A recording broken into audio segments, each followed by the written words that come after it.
వామాంకస్థిత జానకీ పరిలసత్ కోదండ దండంకరే చక్రం చోర్ధ్వకరేణ బాహుయుగళే శంఖం శిరం దక్షిణే బిభ్రాణం జలజాతపత్రనయనం భద్రాద్రిమూర్ధ్నిస్థితం కేయూరాది విభూషితం రఘుపతిం సౌమిత్రియుక్తం భజే. అందరికీ నమస్కారం. శైలజ క్రియేషన్స్కు స్వాగతం. ముందుగా మీ అందరికీ శ్రీరామనవమి శుభాకాంక్షలు. శ్రీరామనవమి రోజు మనము శ్రీరామును పూజిస్తాం. మనం జరుపుకునే ఘనమైన పండుగలలో శ్రీరామనవమి ఒకటి. మనమే కాదు, భారతదేశం అంతా శ్రీరామనవమి పండుగను అంగరంగ వైభవంగా జరుపుకుంటుంది. శ్రీరామనవమి రోజున శ్రీమన్నారాయణుడు నరునిగా ఈ ఇలాతలంపైకి అవతరించాడు. అవతరణము అంటే దిగి రావటం. పరిత్రాణాయ సాధూనాం వినాశాయ చ దుష్కృతాం ధర్మ సంస్థాపనార్థాయ సంభవామి యుగే యుగే అని పరమాత్మ చెప్పినట్టుగానే ఈ ప్రపంచంలో అధర్మం పెచ్చు పెరిగినప్పుడు దాన్ని అణిచివేయటానికి, ధర్మానికి గ్లాని కలిగినప్పుడు దానిని రక్షించటానికి, అలాగే శిష్టులను రక్షించటానికి, దుష్టులను శిక్షించటానికి శ్రీమన్నారాయణుడు భూమి మీదకి దిగి వస్తూ ఉంటాడు. ఇలా వచ్చిన సందర్భాలు ఎన్నో ఉన్నాయి.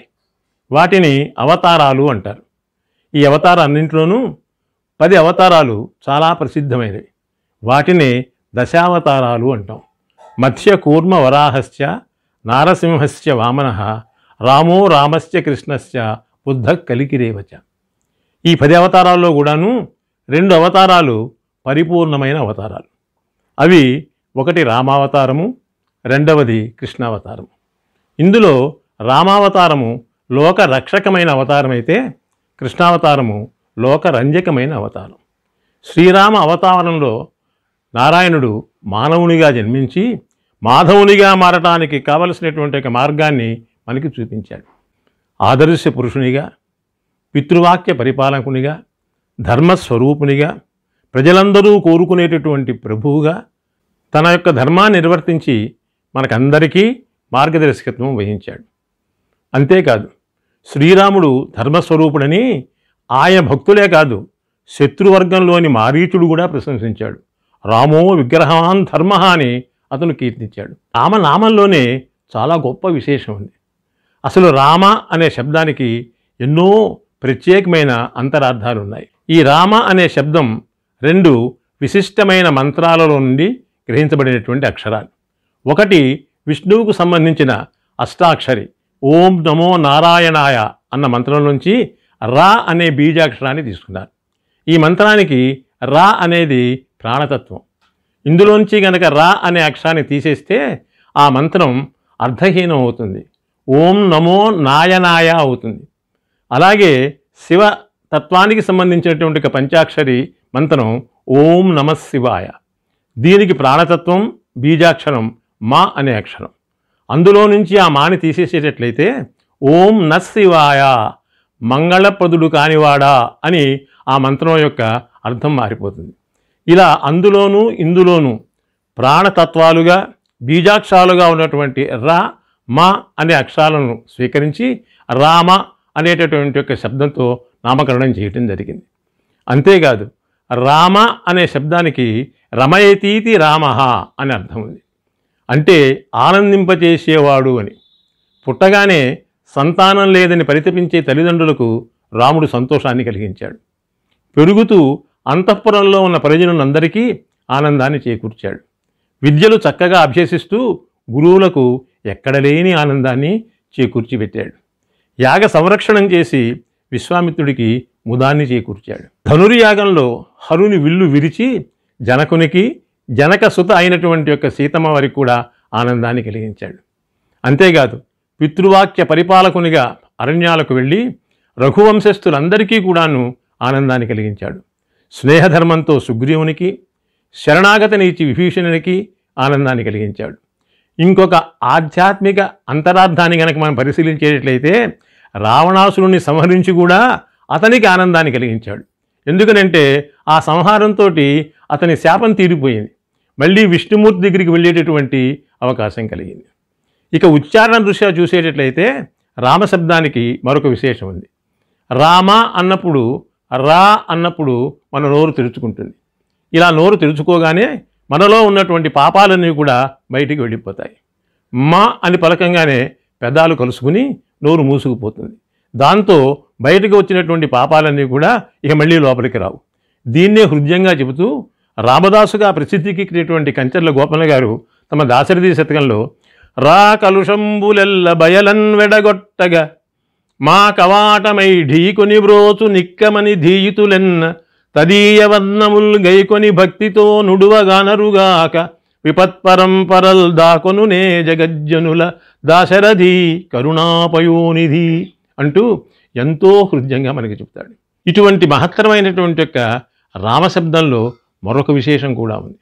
పార్వతీదేవి విష్ణు సహస్రనామం అంతా విన్న తర్వాత కేనోపాయేన లఘునా విష్ణోర్నామ సహస్రకం పక్ష్యతే పండితైర్నిత్యం శ్రోతుమిచ్చామ్యహం ప్రభో అంటూ, ఓ మహాదేవా, ఈ విష్ణు సహస్రనామం మొత్తాన్ని ఒక్క శ్లోకంలో ఎలా చదువుకోవచ్చు అని అడిగింది. అందుకు సమాధానంగా మహేశ్వరుడు శ్రీరామ రామ రామేతి రమే రామే మనోరమే సహస్రనామ తత్తుల్యం రామనామవరాననే అని, ఓ దేవి, ఈ సహస్రనామాలు చదవలేని వాళ్ళు రామ రామ రామ అని 3 సార్లు కనుక అనేటట్లయితే వారికి సహస్రనామాన్ని చదివినటువంటి ఒక ఫలితం లభిస్తుంది అని చెప్పాడు. ఈ మాట వినగానే మనందరికీ ఆశ్చర్యం వేస్తుంది. రామ రామ రామ అని 3 సార్లు అనగానే 1000 సహస్రనామాలు చదివిన ఫలితం ఎలా వస్తుంది అని ఆధ్యాత్మిక కవిదులు ఇందులో ఉన్న ఒక అంతరార్థాన్ని తెలియజేశారు. అదేమిటి అంటే, సంఖ్య విలువల ప్రకారంగా రా అనే అక్షరానికి విలువ 2, మా అనే అక్షరానికి విలువ 5. రామ అంటే 2 × 5 అంటే 10. రామ రామ రామ గణిత ప్రకారంగా చూస్తే రామ ఇంటూ రామ ఇంటూ రామ అంటే 10 × 10 × 10. 10 పదులు 100, 100 పదులు 1000. అంటే 3 సార్లు రామ అనగానే 1000 సార్లు అన్నటువంటి ఒక ఫలితం వస్తుంది అనేది సంఖ్యాశాస్త్ర ప్రకారంగా వారు మనకు తెలియజేశారు. శ్రీరామనవమి రోజున మరొక విశేషం కూడా ఉంది. ఇదే రోజున సీతారాముల కళ్యాణం జరిగింది. అంతేకాదు, కొంతమంది అభిప్రాయం ప్రకారం శ్రీరామ పట్టాభిషేకం కూడా ఈ నవమి రోజునే జరిగింది అంటారు. సీతారామ కళ్యాణం జగత్ కళ్యాణం. చైత్రశుద్ధ నవమి నాడు సీతారామ కళ్యాణం జరిగింది. భద్రాచలంలోనూ ఒంటిమిట్టలోనూ జరిగే సీతారామ కళ్యాణాలు ఎంతో ప్రసిద్ధికెక్కినటువంటివి. సీతారాములు ఆదర్శ దంపతులు. నూతనంగా వివాహమైన వారిని సీతారాముల వలె చల్లగా ఉండండి అని దీవిస్తారు. అయితే సామాన్యంగా ఆలోచించే మనుషులు సీతారాములు కష్టపడ్డవారు కదా, అరణ్యాల్లో ఉన్నారు కదా, వారిలాగా ఉండమని ఆశీర్వదిస్తున్నారు ఏమిటి అని అనుకుంటారు. కానీ ఇక్కడ మనం గమనించవలసింది ఏమిటంటే, తమ యొక్క అవతార లక్ష్యాన్ని సాధించడానికి వాళ్ళు భౌతికంగా కొన్ని కష్టాలు పడ్డట్టుగా కనిపించినా దంపతులుగా వారిద్దరూ కూడాను అద్వైత సిద్ధిని సాధించుకున్నటువంటి యొక్క పరమ పూజ్యమైనటువంటి యొక్క దంపతులు. ఎందుకనంటే సర్వకాల సర్వావస్థల్లో కూడాను రాముడి మనస్సులో సీతమ్మ వారే ఉంది. సీతమ్మ వారి గుండెల్లో రాముడే గుడి కట్టుకుని ఉన్నాడు. కలిమిలోనైనా లేమిలోనైనా, సుఖంలో అయినా దుఃఖంలో అయినా, అడవిలో ఉన్నా అయోధ్యలో ఉన్నా, ఎక్కడ ఉన్నా సరే వారిద్దరూ కూడాను మానసికంగా ఒక్కటిగానే ఉన్నారు. అంతరంగంలో ఒకరిపైన ఒకరికి ప్రేమ అనురాగాలను పెంచుకున్నాడు. రాముడు ఏకపత్నీవృతుడిగా ఉన్నాడు. అలాగే సీతమ్మ వారు తన మనస్సులో మరొక పరాయి పురుషుడి భావన రాకుండా ఉన్నటువంటి మహాపతివ్రత. అంతటి అన్యోన్యమైనటువంటి దాంపత్యాన్ని కలిగినవాడు కాబట్టే నూతన దంపతులు కూడా అటువంటి అనన్యమైన అద్వైత సిద్ధిని దాంపత్యంలో పొందాలి అన్నటువంటి యొక్క ఉద్దేశంతో సీతారాముల దంట వలె ఉండాలి అని వాళ్ళని ఆశీర్వదించడం జరుగుతుంది.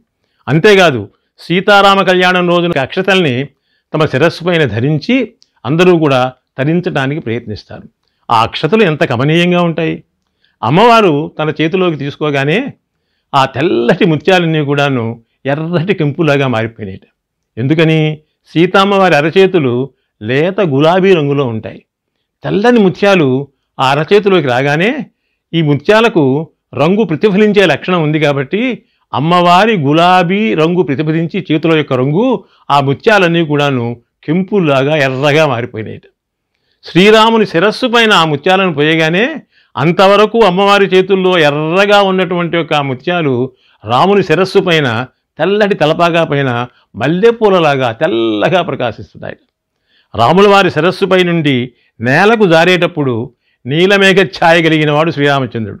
ఆయన శరీర కాంతి ప్రతిఫలించి తలపైన తెల్లటి మల్లెపూలుగా ఉన్నటువంటి ఆ తలంబరాలే ఇంద్రనీల మణుల్లాగా మారిపోయినాయి. ఈ రకంగా వివిధ వర్ణాలతో శోభిల్లేటటువంటి సీతారామ కళ్యాణ సమయంలో ఉన్నటువంటి ఆ మంగళాక్షతలు మనందరికీ కూడాను సమస్త శుభాలను సకల సౌఖ్యాలను అనుగ్రహించాలి అని మనసారా వేడుకుంటూ సెలవు. నవనారత్నము సీతహస్తములలోనన్ పద్మరాగములై కువలాక్షుండగు రేణి మస్తకమునన్ కుందప్రసూనములై భువికిన్ జారెడు వేళ నీలమణులై భూషామనోజ్ఞములై స్తవనీయంబగురీతి సొంపెసగు శేసల్ మమ్ము కాపాడుతన్. శుభం భూయాత్.